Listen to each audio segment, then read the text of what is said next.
بسم الله والحمد لله والصلاة والسلام على رسول الله وعلى آله وصحبه ومن والاه. أشهد أن لا إله إلا الله وحده لا شريك له وأشهد أن محمدا عبده ورسوله. أما بعد. The topic today, al-mudahanah, or compromising, the idea of compromise, meeting in the middle, of we say not being too strict in following the Quran and Sunnah, but from time to time breaking some of the Sharia rules, whether for some form of benefit, for some form of appeasing a person or the kuffar, or to get something out of the kuffar, or whatever it may be. Some people, they believe in this type of fiqh. They say fiqh al-mudahana, the fiqh of compromising. And especially on the topics of democracy and elections and voting. You know, when we say stay Muslim, don't vote, they will say actually we can stay Muslim but still vote. They will say we can do the kufr without to become kafir. We can do the haram, the sins, without to become a sinner. So they approach this topic, especially because we're living in the West, we're living between the kuffar, back to the kuffar, in Dar al-Harb, in Dar al-Kufr, in the land which is ruled by the disbelievers and non-Muslims. And they will say to you, brother, look, why are you living here? If you want to obey the Sharia, why are you living here? If you want to have Islam, why are you living here? And they say to you, look, you're living in their country, so you have to vote, you have to do this, you have to do that, you have to join the police and join the army, you have to participate in their way of life. And so they will start to bring these arguments. So we need to ask, what does the Quran and the Sunnah say about it? About the idea of compromising the Sharia. Is there in Islam a fiqh or circumstances where we can disobey Allah subhanahu wa ta'ala for the sake of compromising with the kuffar, whether because we're living between them, or we're living amongst them, or because they're pressuring us, or because they're withholding our rights and they won't give us our rights unless we compromise in some matters. Is that the case? Is that what the ahkam in Islam allows for? So, in order for us to really appreciate this, we need to look to the ayat of the Quran and the Sunnah of the Prophet ﷺ, and how the companions radiallahu anhum ajma'een responded to those verses and hadith, and how they used to understand them, because they are the Islamic standard. They are the standard that everybody else should be weighed against, because Allah testified that He is pleased with them and what they did, and testified they're in Jannah. So if we want to be in Jannah, we want to weigh ourselves against them. Are we doing what they did, or are we doing something else? Did they used to have this manhaj of compromising, or did they have the manhaj of being strict and steadfast no matter what happens to them? Which was the case? First thing we want to appreciate about the Sahaba is that whenever the Sahaba, they used to hear a verse of the Quran about wa'id. Okay, wa'id is in the Quran. There is wa'ad and there's wa'id. The wa'ad is the promise of Allah of reward. In general, any promise is wa'ad, but we refer to the promises of reward and Jannah as wa'ad. And wa'id are those promises of Allah, or threats and warnings of punishment. The warnings of punishment for you if you do certain deeds. The Sahaba, when they used to hear these verses of wa'id, of punishment and destruction, that people will be destroyed, that people will be held to task and accounted, they became terrified of these verses. They became absolutely terrified and worried. Okay, they felt that Allah subhanahu wa ta'ala is going to punish them, that they are those people, that they are the ones being destroyed, that they are the ones Allah is talking about in hellfire. So Allah will talk about the sinners, Allah will talk about the oppressors, and they think, subhanAllah, we are the sinners, we are the oppressors, Allah is going to destroy us, Allah is going to punish us in hellfire. They were so terrified of hellfire. Nowadays, that is what has changed. This is why people, it's crept into their minds the idea of compromise. Because in the minds of the people nowadays, the Muslims nowadays, when they hear those verses of punishments, they're not afraid at all. They think that's talking about the kuffar. It's not about me, it's about them, it's about the kuffar, it's about Israel, it's about America. Allah is going to destroy them, but I'm safe. I'm the believer, I'm in Jannah, I'm okay. They're already convinced that they cannot be punished, that they cannot go to hellfire, that they cannot be the one Allah is talking about in the ayah. When Allah said whoever disobeys Allah, that they're going to be in hellfire, they think it's not me, it doesn't matter. So then when they do disobey Allah, they think I'm still not going to be the one going to be punished. They think somebody else. Allah subhanahu wa ta'ala, when He revealed the ayah in Surah An'am verse 82, Surah 6 verse 82, said الَّذِينَ آمَنُوا وَلَمْ يَلْبِسُوا إِيمَانَهُمْ بِظُلْمٍ أُولَٰئِكَ لَهُمُ الْأَمْنُ وَهُمْ مُهْتَدُونَ. He said those who believe and they do not mix with their own iman any oppression. He said for them is the security and they are the guided. When this ayah was revealed, the Sahaba, they didn't become happy and cheerful and said, oh, Allah promised us we are the guided. No, they became worried and afraid. Because they felt Allah's talking that they are the ones that will mix their own iman with the dhulm. They are the Sahaba, which Allah has purified. And yet, they were worried and afraid. And they said to the Messenger of Allah, said, oh, Ya Rasulullah, he said, who among us could live without doing some injustice to ourselves, without doing some dhulm to ourselves? So they started to become, worried and shaking because of this ayah. Then Allah Ta'ala revealed that, what about what? And He explained and elaborated that what? In the shirk la dhulmun adhim. That the shirk is the greatest oppression. The shirk is the oppression. That the one who commits it will be taken out of that security and that iman. So the Sahaba, when they heard about any punishment or hellfire, they would feel that they were those people going to be punished and afraid and terrified. They would never accuse the Quran. They would never accuse Islam or the Sharia. They would accuse themselves. They would accuse themselves first of all. They would never say Allah is not being fair with us. Why can't we vote? Why can't we take insurance? Why can't we take mortgage? It's not fair. How am I supposed to live my life? That's not how they used to respond at all. Rather, they would accuse themselves, saying that we are the ones who are not good enough. We're not good enough to achieve Jannah, to earn Jannah. That's how the Sahaba used to react. When Allah Ta'ala revealed the ayah in Surah Al-Hujurat, verse 2, Surah 49 verse 2, Allah Ta'ala says, يَا أَيُّهَا الَّذِينَ آمَنُوا لَا تَرْفَعُوا أَصْوَاتَكُمْ فَوْقَ صَوْتِ النَّبِيِّ وَلَا تَجْهَرُوا لَهُ بِالْقَوْلِ كَجَهْرِ بَعْضِكُمْ لِبَعْضٍ أَن تَحْبَطَ أَعْمَالُكُمْ وَأَنْتُمْ لَا تَشْعُرُونَ. He said, O you who believe, do not raise your voice above the voice of the Prophet. And do not speak to each other, to him loudly the way you speak to each other loudly. Otherwise you will nullify all of your deeds and you won't even realize. And when this ayah was revealed, Qais bin Thabit, radiallahu anhu, he couldn't sleep. He couldn't sleep because of this ayah. And the reason why is because he used to have a naturally very loud voice. Some people have very loud voice naturally. Some people have very quiet voice naturally. He was one of those who, when he speaks, is loud voice. So he couldn't sleep because of this ayah. He went to the Prophet ﷺ and he said, I'm from the people of hellfire. All my deeds have vanished. And the Messenger of Allah subhanahu reassured him. And he said, no. In fact, tell him he's from the people of Jannah, not from the people of hellfire. This hadith is in Bukhari. Okay, because the ayah was not talking about him. But Qais bin Thabit, he never thought for a second, it's not about me, it's not my fault, I'm okay, I didn't do anything wrong. It must be somebody else. He never thought, that's a bit unfair. What did I do wrong? He never thought that. Immediately he thought, I'm the one to blame. I've done something wrong. Allah revealed it and I'm going to be in hellfire. I'm finished. He always accused himself first. That's how the Muslim should be. When you hear the verses, and the encouragement and the motivation in the Quran, question yourself, account yourself. Don't look to other people and say, some people when they hear an ayah, and they hear somebody say to them, look, brother, we need to be humble. We need to have modesty. Yeah? He'll turn to his brother, see brother, you need to be more humble. You need to be more modest. What about you, akhi? You forgot about yourself. He looks at everybody. He said, you're the one, akhi. That, last week the khutbah, he was talking about people who are always, stingy. You're stingy, akhi. You're the one stingy. He'll blame everybody, but he'll never accuse himself. He'll never question himself.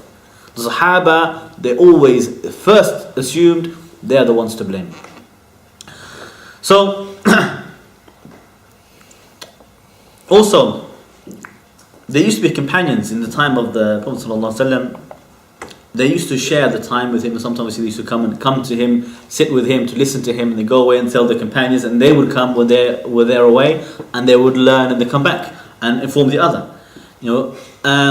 One time, one of the Ansar, they came to the Prophet ﷺ, and they said, "Look, we keep coming to you, and we see your face, and tomorrow you'll be gone, and you'll be taken with the prophets, and we will not be able to reach anything similar to you." Okay, this was what the Ansari said, because he was worried about this. So Allah subhanahu wa ta'ala revealed the ayah in Surah Nisa, verse 69, in which He said, وَمَنْ يُطِعِ اللَّهَ وَالرَّسُولَ فَأُولَٰئِكَ مَعَ الَّذِينَ أَنْعَمَ اللَّهُ عَلَيْهِمْ مِنَ النَّبِيِّينَ وَالصِّدِّقِينَ وَالشُّهَدَاءِ وَالصَّالِحِينَ وَحَسُنَ أُولَٰئِكَ رَفِيقًا.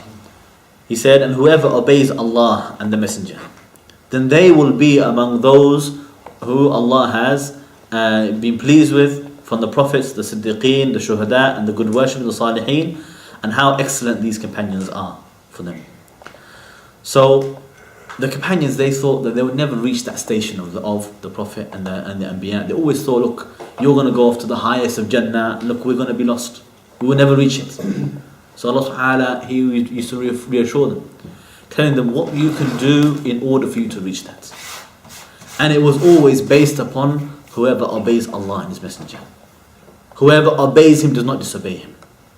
So these companions, they always thought the best about Allah and always accused themselves, fearing every ayah is addressing them. Okay, always thinking that maybe they're not doing enough for Allah. They are not doing enough da'wah. They sacrificed so much blood for the deen of Allah subhanahu wa ta'ala, but they never felt, I've done enough. Today, people, they go attend a few minutes of a da'wah stall 10 years ago, and they think, that's it, I've done my bit. What have you done? No, they think that they are the one, they're the big da'i. They go to Hajj once when they are 20 years old, and they call them Hajji for the rest of their life. Okay, Hajji, forgiven. I've been to Hajj, all my sins are forgiven. That was 50 years ago. Well, all this time, all these sins you've been doing. And people have that mentality. It's okay if I compromise now. It's okay if I disobey Allah now, if I do some sins now. Okay, maybe now I can go to the shisha club and I can free mix, I can listen to the music, because one day I'm going to go to Hajj, it'll all be forgiven. That's not how the Sahaba used to look at it. The Sahaba, they used to hear the ayat about whoever disobeys Allah, and they think, dare me if I disobey Allah. They never thought for a second that it would be okay. It's okay, it's not a problem. They never thought, it's okay, my place in Jannah is secure. It's okay. I will be there. All these verses talking about hellfire, it's about those people, it's not about me. It's about other people, about the Jews, about the Christians. What about if it's you? What if you're the one going to be in hellfire with them? How can you feel so safe and secure about that? Not only that, what you find from the character and the behavior of the Sahaba, whenever these verses were revealed, they would feel that they are not pious enough. Whenever Allah would reveal about the promises of reward in Jannah, they used to feel, look, we're never going to be able to achieve it. We're never going to do it. We're not obedient enough. We are not strong enough. We are not pious enough. We don't have enough taqwa. We're not sacrificing enough. They want to do more. Okay. Whenever they were given as well good news, whenever the Prophet used to praise them, they never used to as well claim that they earned it. They didn't have the mentality of, I did that. I earned it myself. It's because of my deeds. Because I'm so clever. That's why I did it. That's why it was good. That's how we had victory, because we were so smart. They didn't have that mentality. They always believed because of the mercy of Allah subhanahu wa ta'ala. Okay.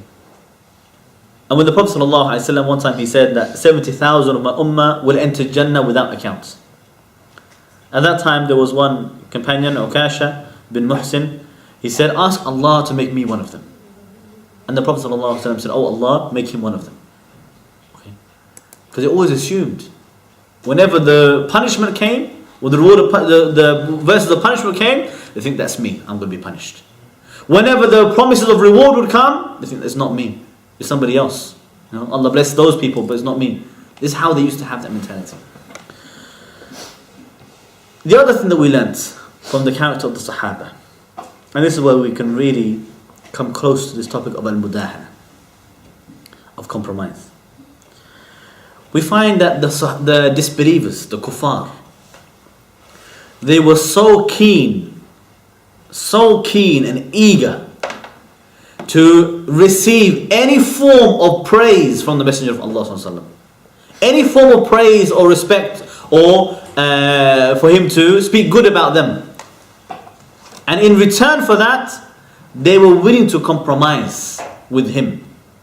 Okay? They were willing to compromise with the Prophet Muhammad sallallahu alaihi wasallam if he would praise them and compromise with them. And Allah Ta'ala says in Surah Al-Qalam verse 9, Surah 68 verse 9, said, وَدُّوا لَوْ تُدْهِنُوا فَيُدْهِنُونَ. He said they wish for you to compromise with them so that they can compromise with you. This is what they want, the disbelievers. So Allah subhanahu wa ta'ala, He warned the Messenger of Allah sallallahu alayhi wasallam about this wish and aim and this tactic of the kuffar. Is that they'll always try to entice you, always try to encourage you to compromise with them. To say, look, we'll meet you in the middle. Okay? We won't have everything we want, and you won't have everything you want. You disobey Allah in this thing, and we will compromise on our deen. And we'll come in the middle.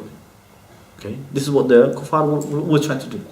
So that was always been a topic of the conflict, as-sira' bayn al-haqq wal-batil. Part of this racing and conflict between the truth and the falsehood is that the people of falsehood will always offer their hand and say, we are willing to compromise with you if you compromise with Islam a little bit. وَدُّوا لَوْ تُدْهِنُوا فَيُدْهِنُونَ. They wish that you, or they would love for you to compromise, and they will compromise with you. So Allah Ta'ala, what did He say to the Messenger of Allah?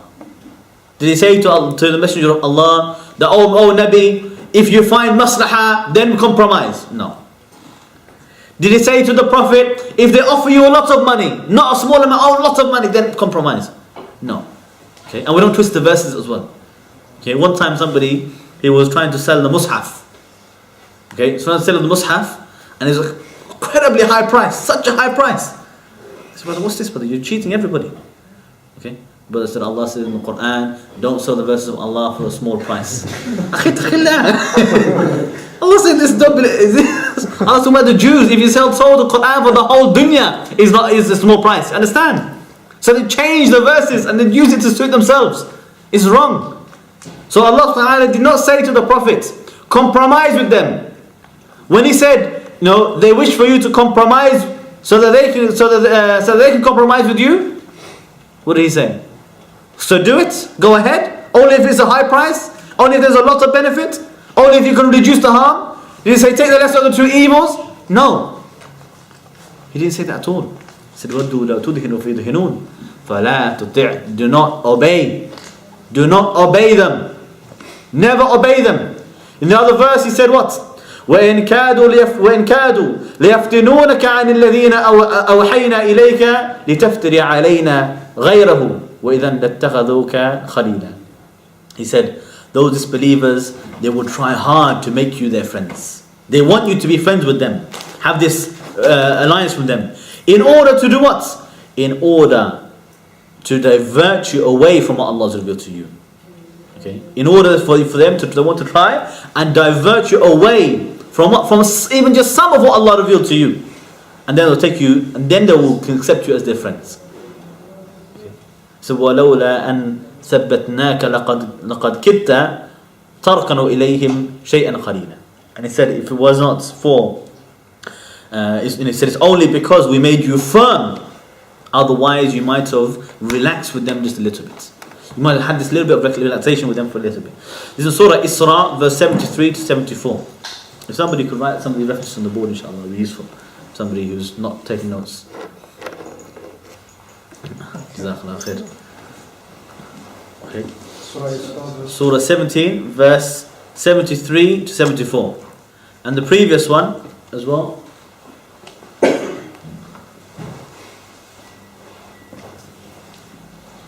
Verses what? Verses 73 to 74. Okay, you just put the numbers as well. So the last one was 68, verse 9 and 10. For which surah? Surah 68, Okay. verse 9 and 10. Surah Qalam.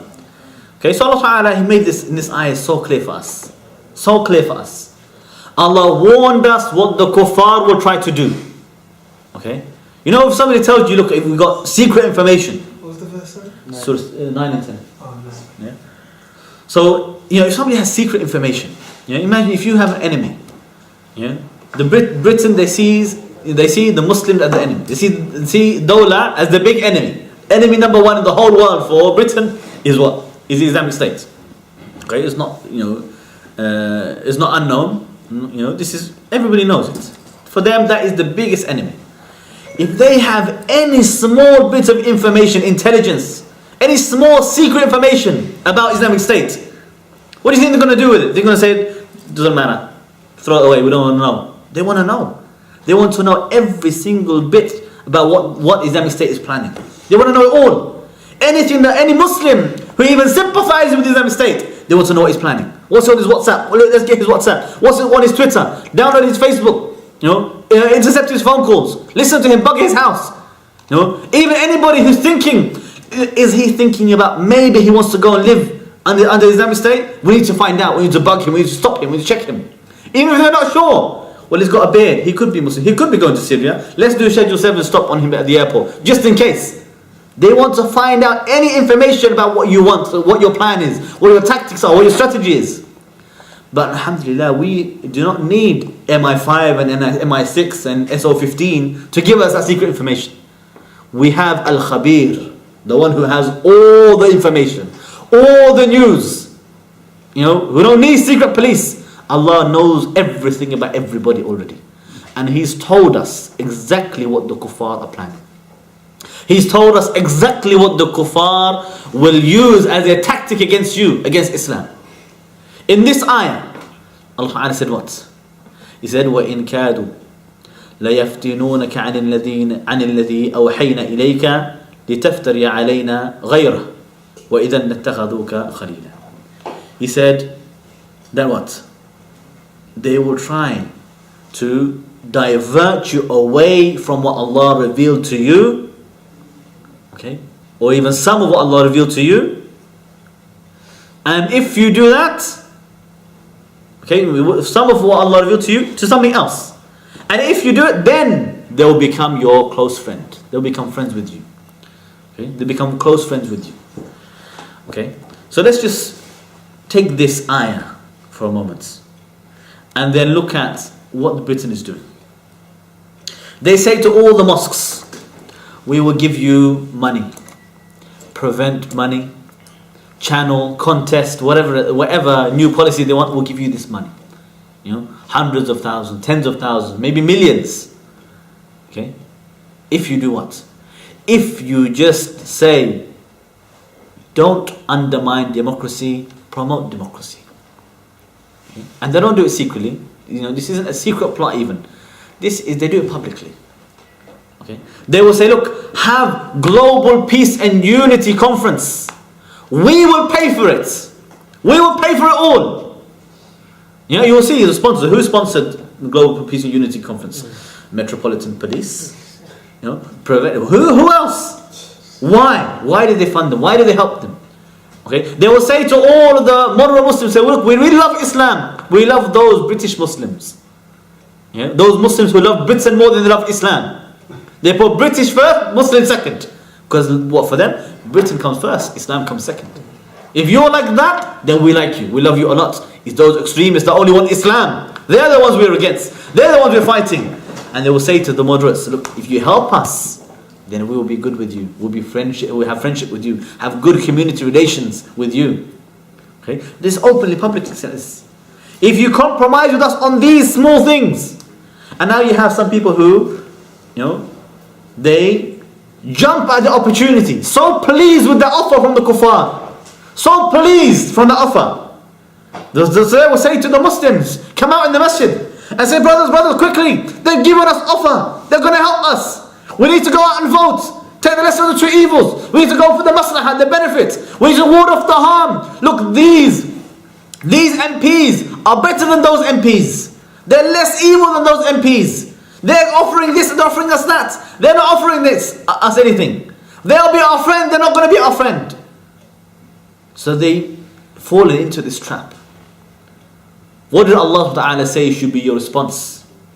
How should you respond to this offer of compromise from the kuffar? He said, وَلَوْلَا أَن ثَبَّتْنَاكَ لَقَدْ كِدْتَ تَرْكَنُ إِلَيْهِمْ شَيْئًا قَلِيلًا. He said, if Allah didn't make the Prophet firm, strong, he might have nearly, had some relaxation with them. Just, this rukun is not even for you to put your hand in their hand and to become your best friends and allies and fight Muslims. No, not even that. Rukun is when you just become relaxed. You don't see any problem with them. You don't want to declare bara' from them. That is rukun. You don't speak out against them. You're just happy to live as you are. We don't want to change anything. Let them stay. There's no problem. We don't want to change anything. That rukun is being condemned by Allah Ta'ala. And He described it as what? The opposite of thabat. The opposite of being firm. So if you're firm, that means you didn't have rukun with them. You were not relaxed with them. And He said, if Allah didn't make the messenger firm, he might have become relaxed with them. So the Prophet ﷺ, he never had that relaxation. He never accepted that compromise with them. Ever. He's not interested in taking them as friends in exchange for diverting away from the message of the revelation. Okay? Even when they used to say to Abu Talib, saying to him what? Look, just tell him to stop insulting our gods. Just tell him to stop condemning the idols. He didn't say to them, worship the idols. They didn't say to the messenger, look, why don't you worship our idols? Leave Islam. All they said is just stop attacking our idols. And the Prophet ﷺ said, no, he would never do it. He never accepted it. Okay? He offered him everything. He said, if you are ill, we'll find you the best doctor. You want woman? Take your pick from any women. He said, you want to be king? We'll make you king. You want money? We'll give you all the money. Just stop attacking our idols. The Prophet ﷺ, he rejected all of the offers. Not interested in any compromise. Not interested in becoming closer with the kuffar at the expense of the firm, non-compromising message of Islam. And Allah Ta'ala in the next verse, number 75. Okay, Surah 17 verse 75, the next verse, Allah said what? He said, إِذَا لَأَذَقْنَاكَ ضِعْفَ الْحَيَاةِ وَضِعْفَ الْمَمَاتِ ثُمَّ لَا تَجِدُ لَكَ عَلَيْنَا نَصِيرًا. He said, if you had done it, if you had accepted their own compromise, if you took their own offers, if you had this rukun, this relaxation with them, instead of being firm, he said, then we would have given you a double punishment in this life and a double punishment in your death, and nobody would have supported you. This is addressing Muhammad sallallahu alayhi wasallam, the best man to walk the face of the earth. If you compromise with the kuffar, if you accept their offers, even slightly, even just to incline towards them a little bit, Allah promised double punishment for you in this life and the hereafter again afterwards. Okay, so they put the pressure, the kuffar will put all the pressure upon you. They will have their man-made laws, and people bring all the excuses. They say to you, but why can't I have insurance? You explain to them why insurance is haram, and their excuse is, yeah, but the kuffar said so. Who cares what the kuffar say? Who cares? They put pressure on you. Why don't you have insurance? Why don't you have mortgages? Okay.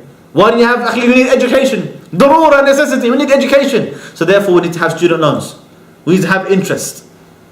They'll start to make excuse for anything, compromise in any small matter. They'll start to say even that, look, we need to have job. We need to get work. So if you have interview and the interviewer is a woman, just shake her hand, akhi. Compromise this a little bit. At the end of the day, we can get this job, we can make money, we can serve Islam, we can donate to the jihad, the mujahideen, all the justifications. But who told you it's allowed to compromise in that small issue in the first place? Yes, compromise with them, they become for you khalil, friend. They become for you best friend, they give you the job, everything.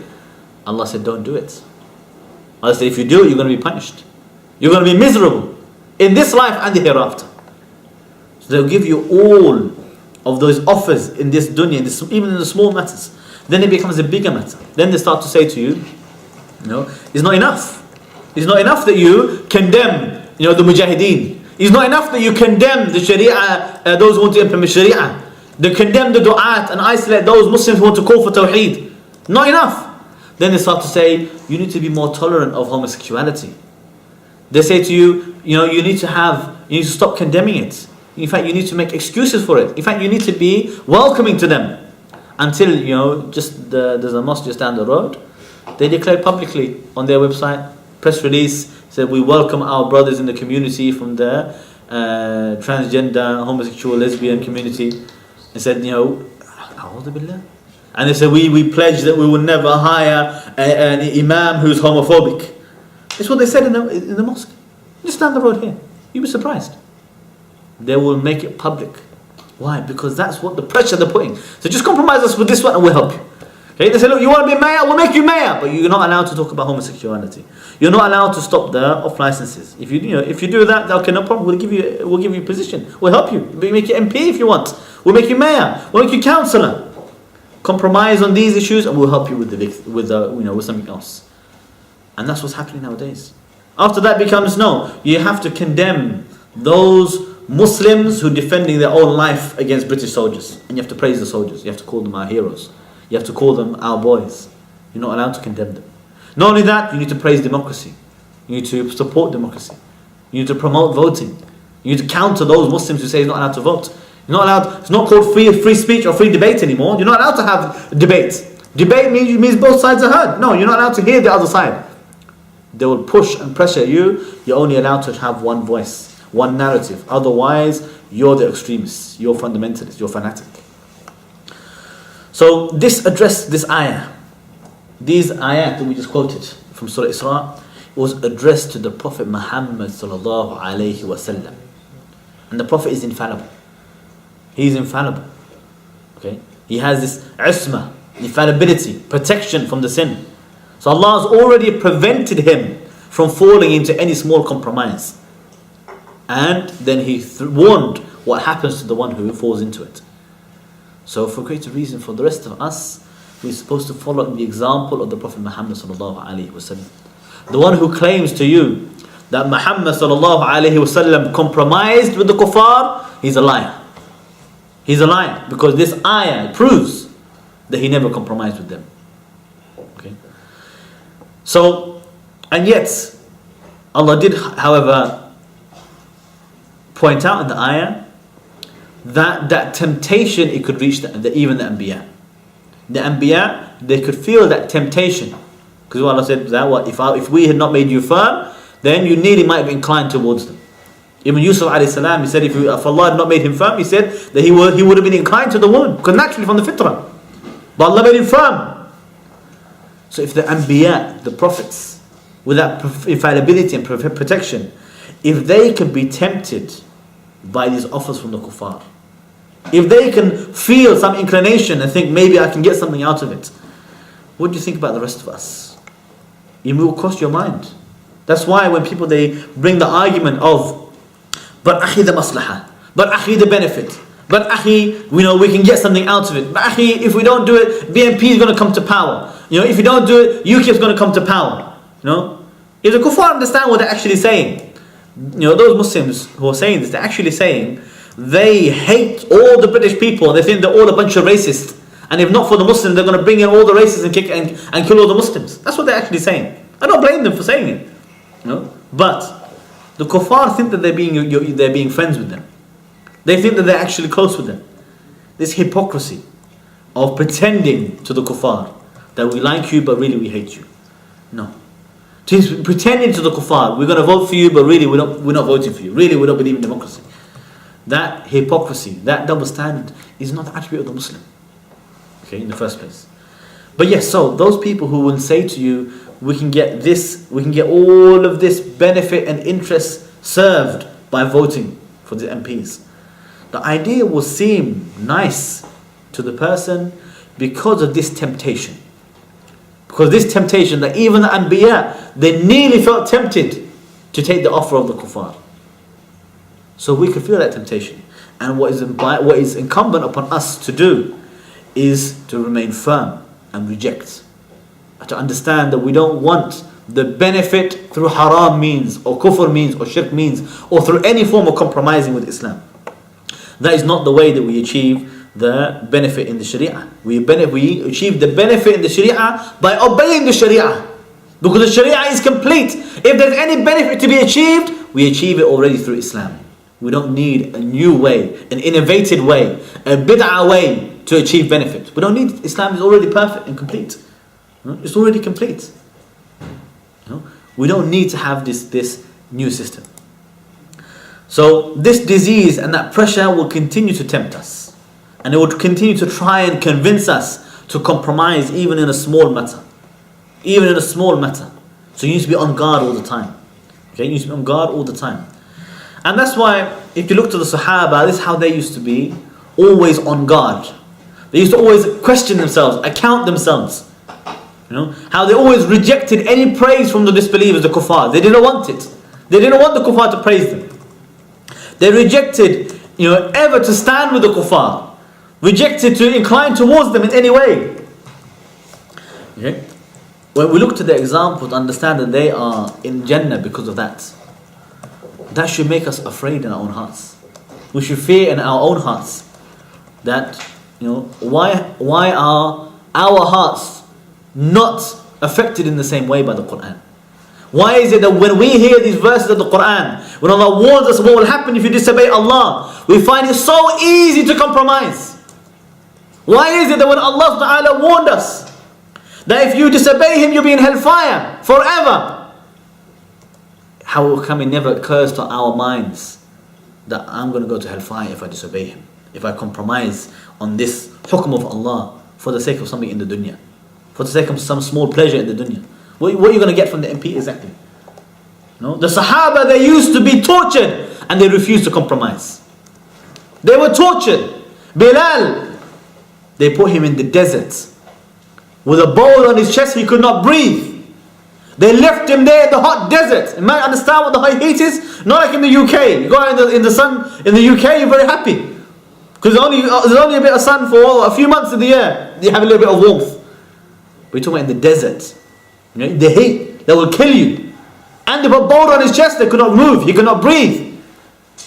All to say what? To tell him, think about it for a second. Just to tell him to go back to worshipping their idols. Something that Bilal had been doing his entire life. He's been Muslim for how long? Nothing. Small. Just for a short period he's been Muslim. What drove Bilal to say, I'm never going to compromise no matter what they do to me? What would make somebody push themselves in this way, motivate them to say, even under this duress, I refuse to compromise? What made him so terrified, more than the torture, more than the death, more than the boulder and the desert? What made him so terrified to say, I cannot do it, I can't go back to what I used to do, what I've been doing for 40 years, 30 years, however long it was? I can't remember how old he was, but for however many years he was doing it. What made him think, I can't go back to that, no matter what they do to me? Today the MP says, give you a few empty promises, not even going to fulfill them. He's going to break the promises, and he is. Remember, I think it was Una King in this area, long time ago. She promised the Muslims. She said, I'm going to support you. I'm here, for in Tower Hamlets. She said, I'm going to be the one, and bring me to power. I'm going to be your voice, and so on and so forth. Then it came to the time of the war. She voted in favor of the war. I said, what? You voted for me? I can do what I want. So don't be surprised. These MPs, they offer you a few empty promises. Few empty promises. And people are falling over each other. Say, brother, we have to vote. We don't want to let it up. We don't want to give up this opportunity. What opportunity? What are you going to change? Nothing's going to change because of democracy. Nothing changes. Even the kuffar are fed up with it. Even the kuffar don't want to vote because they know it's not going to change anything. And they've convinced you with a few promises of nothing big as well. They're not promising you, we're going to have khilaf in the UK. They're not promising you that we're going to, that we're going to establish Sharia anywhere or give Islam, have Islam. No. They're not changing anything. Rather, they are only making things worse for the Muslims. And yet Muslims, instead of remaining firm like Bilal, they want to compromise. Okay? Compromise because there's few of these promises. Today, not only that, look to the sad situation of many Muslims in the UK today. Not only are they failing to remain firm, and ignore all the threats against them, instead they are so eager to receive the rewards and the praise of the kuffar. They are so satisfied. If the kuffar praise them at any moment, they become so proud of it. They become proud of themselves. They're proud to get a medal from the queen of the kuffar, to get knighthood or OBE or MBE. They're so happy to get any of these things. They're so happy to get a grant or reward, or to get funding from the kuffar. They're so pleased about it. So much so that some of them, they don't need to be threatened. They don't need to even be bribed. They will rush to the kuffar and offer themselves. And they say, we will do this, we will do that if you come closer to us. Fir'aun, he said to the magicians, what? He said, if you defeat Musa, then I'll bring you close to me, close to the king. Muslims today, they don't wait for Fir'aun to invite them. They rush to Fir'aun and say, please make us close to you. Make us one of you, close with you.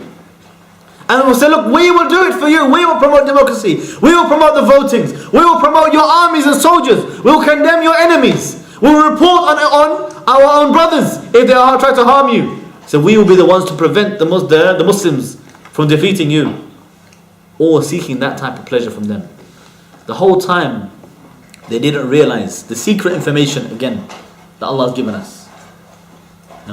All this thing, all of this that they're doing to try and please the kuffar, all that compromise that they are making, Allah subhanahu wa ta'ala, He informed us about another secret information about the kuffar. And that is that all of this work that you're doing to compromise is wasted. Because Allah subhanahu wa ta'ala says, وَلَن تَرْضَى عَنْكَ الْيَهُودَ وَلَا النَّصَارَى حَتَّى تَتَّبِعَ مِلَّتَهُم. In Surah 2 verse 120, Surah Baqarah verse 120, Allah subhanahu wa ta'ala says, the Jews and Christians will never, وَلَن تَرْضَى, they will never be pleased with you حَتَّى تَتَّبِعَ مِلَّتَهُم, until you follow their own deen, their own way of life, their own millah, until you follow their religion, their way of life, until you accept their belief, until you give up the tawheed. You stop saying only Allah is the legislator, and you say yes, indeed the MPs are legislators. Until you stop saying that Allah is the only one to be worshipped, and you say indeed anybody can be worshipped.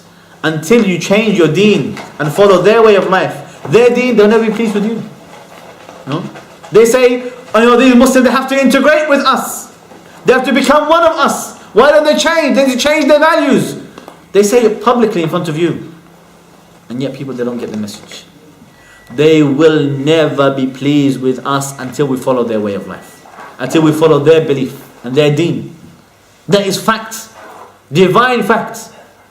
And those who are among them who are soft, they are the ones who change their deen to our deen. They're going to become Muslim. Those who are not arrogant, who are humble among them. But otherwise, the Jews and the Christians and the mushrikeen for even greater reason, they will never be pleased. Okay, so this ayah contains, hasr, lan. Okay, it is this, complete negation of any possibility in the future. He said it can never happen. And he said hatta, which is istithna, which is the exception. So Allah said they will never be pleased except in one particular circumstance.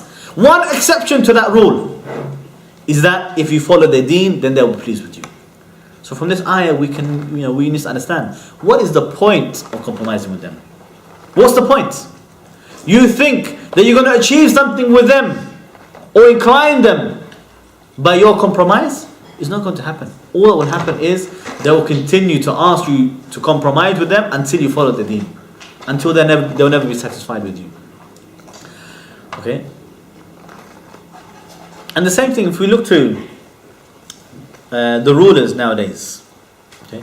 All the rulers in the world today except one. Okay. They're all the same. Okay. They will never be praised by the kuffar unless they accept their own terms, unless they accept certain basic ideals and values and ideology.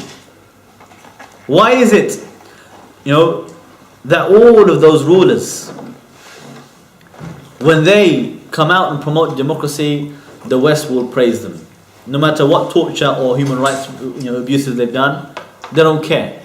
If it's democracy, if they promote certain tenets of their own belief, their own aqidah, their own ideology, they will praise them. They praised Hasina in Bangladesh. The democracy in Bangladesh is a strong democracy.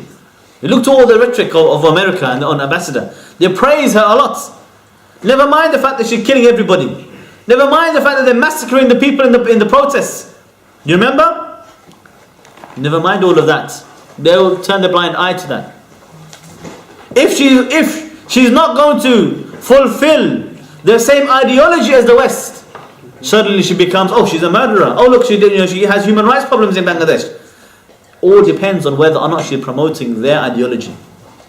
Where if you are working for the interests of America, of Britain, of Israel, then you are just, you are fair, you are a good person. I watched a program just last night, and they were basically promoting now the idea that Bashar al-Assad is the solution to the problem in Syria. He said the savior for the Christians is Bashar al-Assad.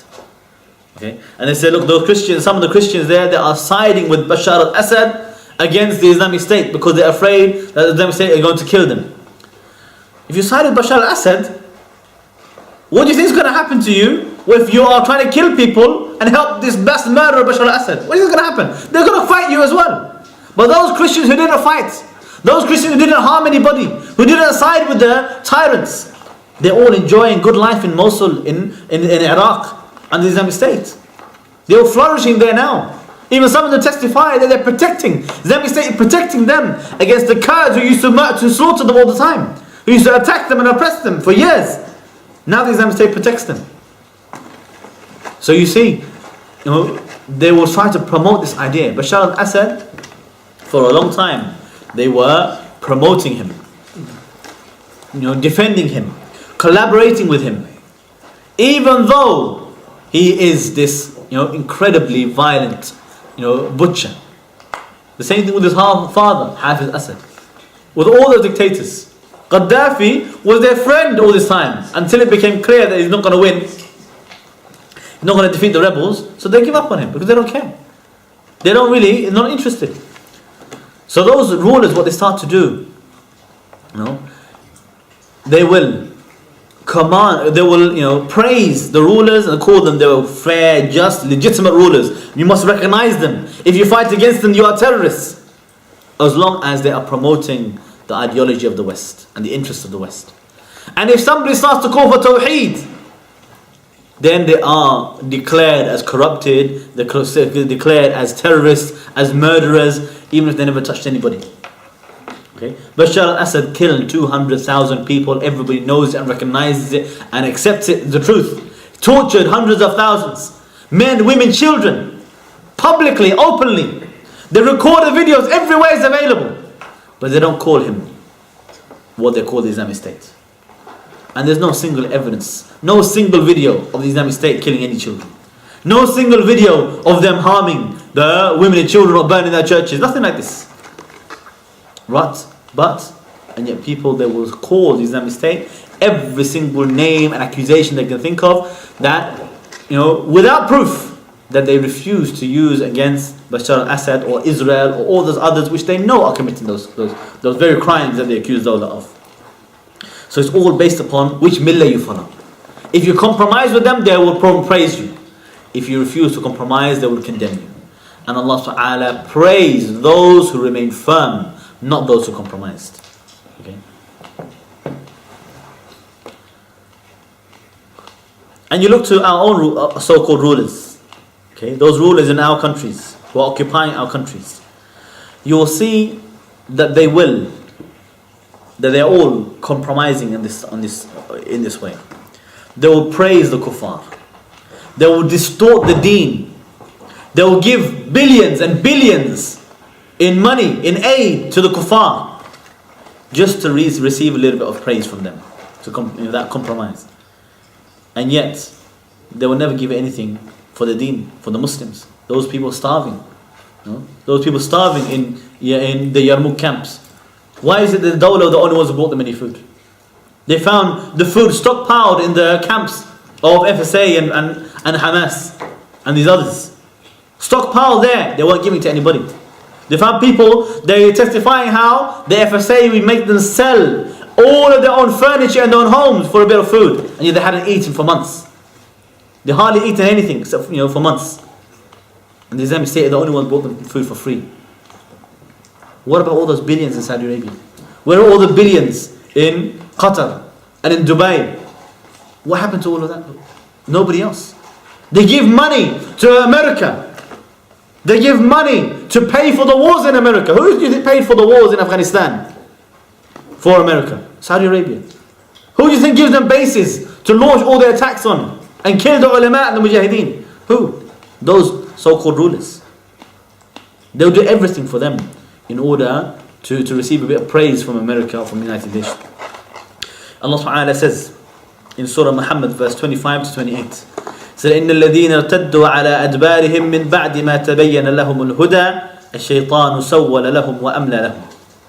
He said, verily those who became apostates, turned back after disbelievers after the guidance reached them, the shaitan has beautified for them and has tempted them with their own actions.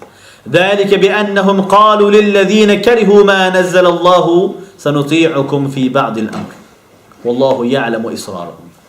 That is because they used to say to those who hate what Allah revealed, we will obey you in some of the matter, and Allah knows everything that they hide.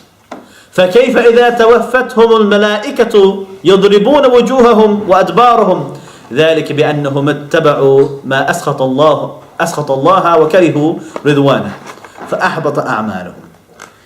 And he said, so how will it be when the angels take their souls at the death, hitting their own faces and backs? That is because they followed that which angered Allah and they hated what pleased Allah. So He made all of their deeds fruitless, nullified, negated, lost. So Allah subhanahu wa ta'ala is telling us, if you want to say to the kuffar, we will obey some of your laws, we will obey you in some matters and only the rest of them will obey Allah. We will compromise on obedience to Allah in just in a few matters and will obey you instead. Allah declared the angels are going to be hitting you in your own face and back when they take your souls, and all of your deeds are going to be lost. That compromise is not praised. It's not praiseworthy. That compromise, look at this ayah and consider it the way the Sahaba considered it. Think about it the way the Sahaba thought about it. When you hear this ayah, ask yourself, am I that person Allah's talking about? Am I the one Allah saying has angered Allah and all of his good deeds have been wasted? The one who every day he wakes up and he looks after the masjid, sincerely to seek his reward. It's a great sacrifice. Every Friday he gives up his whole day to make it easy, facilitate for the people the salah, to facilitate for them how to pray and to make room for everybody. Make sure everybody is safe. Make sure the doors are secure. Make sure that everybody knows where to go. They do so much for the masjid. And then they compromise with Allah in just one matter, on one hukum. And they say to the kuffar, in this matter, for the lesser of the two evils, for the sake of the benefit, we'll follow you, we'll obey you instead. And so all of those good deeds are lost. All of those good deeds are wasted. Do you understand? Ask yourself, am I that person? How can I be sure that I'm not the one Allah's talking about in this ayah? How do I know that angels won't be dealing with me in this way? My good deeds won't help me. The ayah says, فَأَحْبَطَ أَعْمَالُهُمْ. All their deeds are wasted. All your good deeds you did is not going to help you. That compromise you did is not going to help you. It's not going to save you. It's not going to be benefit for you. It's going to be destruction for you in this life and in the hereafter. So whoever does something which angers Allah and follows something which pleases the kuffar, even in a small matter, has not been described in this ayah as the people of Tawheed. Whoever stands with the kuffar for the sake of medals and prizes and praise, That will be a proof against them on the Day of Judgment. Because that's the proof that they turned their backs on what Allah revealed. And they went to those who hate what Allah revealed. Sometimes when they ask you a question, the media, it's very difficult to deal with the media. I understand it's difficult. But that is your test for you to question yourself. When they want you to praise certain things and certain people, they want you to condemn certain things and certain people and certain practices. And you know that if you say certain things, they'll be so happy with you and praise you and be gentle with you. And if you say certain things or you refuse to condemn certain things, they're going to be so angry with you and so harsh against you. But that is your test. At that time you want to know what will make Allah pleased and anger the kuffar, and what will please the kuffar and anger Allah. Because if you make that compromise to please the kuffar, you will waste everything you've done in your life. You waste all that you did to try and achieve Jannah. Those who want to stand with the kuffar and share with them that praise, their faces on the Day of Judgment will be dark.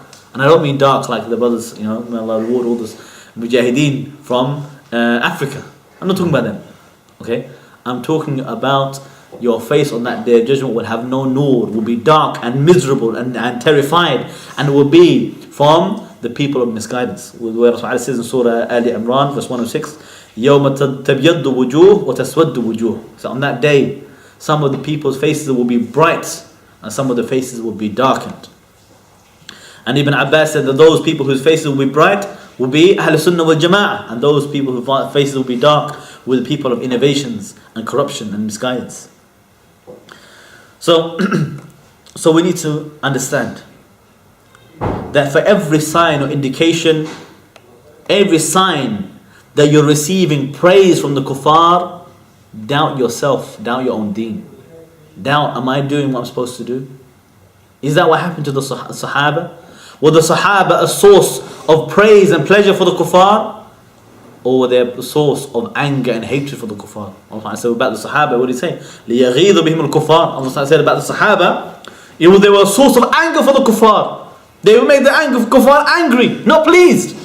So if you're making the kuffar pleased and praising you, and they're calling you, you are the real representative, you're the ideal Muslim, question, is what you're doing correct? Have you compromised somewhere? Because Allah told us the kuffar are not going to be pleased with you until you change your deen. Allah told us that if you obey them, they will turn you back from your deen if they can. So you will always find at some point in your life, some stage in your life, that you will be put in a position where you will be tempted by the kuffar in this way. To do something that will anger Allah in order to please them. And they will maybe make big promises to you, to be close to you, to give you something. Those promises is not called seeking the maslahah. It's not called seeking the lesser of the two evils. That's called al-mudahanah, compromising, and is what will destroy you and nullify all of your deeds. Okay? And you will be the one who's lost. And you will be that person on the Day of Judgment, which Allah will punish you, and you'll be wishing and you're condemning and distancing yourself from those people you try to please in this dunya. So may Allah subhanahu wa ta'ala save us from this compromise, save us from the anger of Allah, save us from pleasing the kuffar at the expense of Allah subhanahu wa ta'ala, or our expense of our deen. Save us from destroying all of our good deeds by compromising any small matter of Islam. وآخر دعوانا الحمد لله رب العالمين.